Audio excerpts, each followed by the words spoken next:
Hello, traders. FX Pip Collector here. Today is Tuesday, October 14th, and this is my analysis for the US dollar Canadian, and we're on the daily time frame.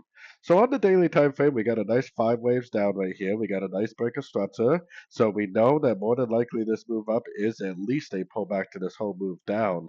Now that we're shooting beyond the 38% and the break of structure level, then we definitely want to target at least the 50, could go to the 61, and could even go to the 78.6.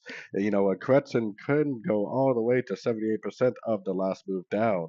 I still think this is either a wave B or a wave 2, and luckily we trade wave Bs and wave 2s exactly the same, which is looking for longs on shorter time frames.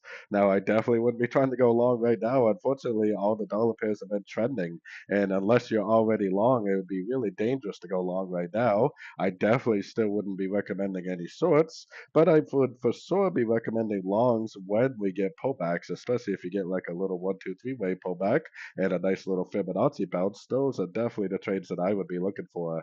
Based on the daily time frame, there's a good chance we have a lot of upside potential.